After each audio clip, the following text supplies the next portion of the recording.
Hi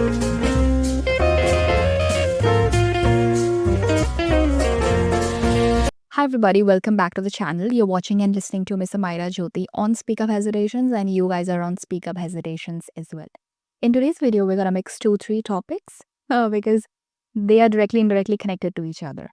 The first thing is what exactly happen when we find happiness in external world, outside world. Sometimes we get, sometimes we don't get.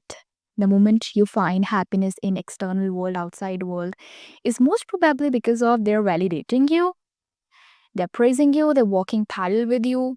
Without the jealousy, they're calling you, wow, you're very handsome, wow, you're very pretty.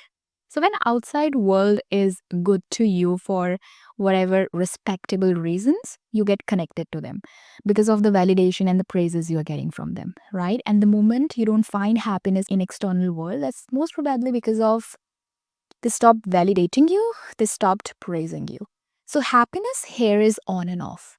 Why happiness here is on and off? Because outside world will never gonna validate you for 365 days. Outside world will never gonna praise you for 365 days. They're never gonna call you beautiful or handsome without a jealousy for 365 days, right? Oh, but you can praise yourself for 365 days. You can validate yourself for 365 days. You can call yourself handsome, more prettier for 365 days, right? Only if you're ready to accept the fact that your validation of yourself has more power. Your validation of yourself has more weight. Okay, so people can turn on and off your mood only if you make them in charge of your happiness. If people are adding on to your happiness, if people are adding on to your confidence, if people are adding on to your mental peace, that's a different thing. Okay, that's not dependency. It can turn into dependency, but try not to make it dependency. Like, why people are not adding on to my happiness today? Why people are not adding on to my validation today? So, if people are actually adding on to your happiness, say thank you, stay grateful towards them because these kind of people are really very rare. Okay, you find these kind of people in the journey, in the process. Now let's just break it down the concept of individuality. Okay, the basic thing about individuality is your own individual belief, your own individual interest, your own values, your own goals, and at the same time you are feeling the power and confidence of not getting influenced by somebody else's own individual interest. That's how you maintain your individuality. That's the true essence of what makes you you. It also reflects that you are authentic to yourself. You're not confused about yourself. And it also falls under the category of self awareness, that you know yourself so well that you will not get influenced by somebody else's own individual interest. And that's too in a good way, okay? Now, individuality in relationship. Let's just get into it. I feel like I have observed, I have analyzed individuality is misunderstood in relationship. Okay, staying firm, staying arrogant, keep speaking against each other, staying with that negative attitude does not fall under the category of individuality in relationship.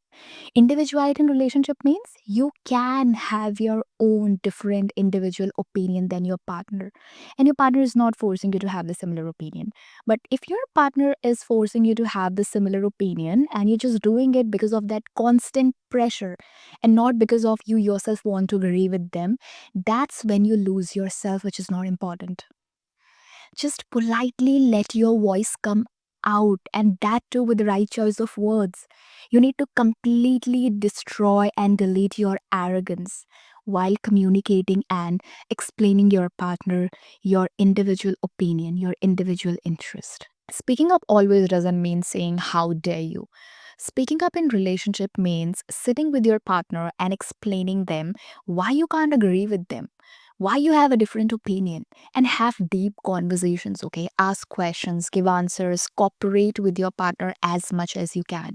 So if there's a space and respect for these kind of conversations and communications in relationship, then we can say that individuality is being respected. Otherwise, on what basis at the end of the day you'll claim that I know my partner well? Because you have understood or trying to understand what kind of individual your partner is. What kind of individuality are they carrying? What makes makes them unique, what makes them different from you. So if you're allowing your partner to speak, it means you're absolutely okay with their individualities coming out. Otherwise, relationship doesn't work in a way like you do yours, I'll do mine, don't rely on for me, don't mess with me. I feel like there are certain kind of realizations, there's certain kind of boundaries you automatically feel from within if you are in relationship. More than this, if you value your relationship. So go with a better version of you, but also transform the version of you if needed. The last topic of today's video is self-discovery. This is phenomenal. Self-discovery works as filtration of yourself as well as filtration from external world. Why it is important? Filtration means the lot of things we listen to, the lot of things we watch, the lot of people we sit with, the lot of judgments reach our ears, the lot of opinions reach our ears. Are you educated enough to filter out from all of these things and decide what to keep in and what to let go? If you are seriously able to do this, you are on a self discovery journey. Why? Because you're consciously discovering and filtering what to keep from the things you listen to, what to keep from the things you watch, what kind of people to sit with again and again, what kind of opinions are important for your growth, what kind of judgments to take in. And if you're seriously able to calculate, if you're consciously able to calculate all of these things for yourselves, you are doing filtration for yourselves, because world is extremely cluttered. Each and every corner of the world is extremely cluttered. You and I need to pick, right? You and I cannot keep everything inside our bag. So if you're not smart enough, or if you're not intelligent enough to understand where to sit and where to stand up from, your mental health will be compromised again because of that cluttered nature of the world. So nurturing is very important. Okay, nurturing is very important. Not just physical nurture, that you pamper yourself physically, but emotional and mental nurture as well. That's all for today's video. Okay, take care of yourselves. I'll see you in the next one, and bye for now, everybody. Thanks for watching. Okay, keep watching Speak Up As It Asians and spread love.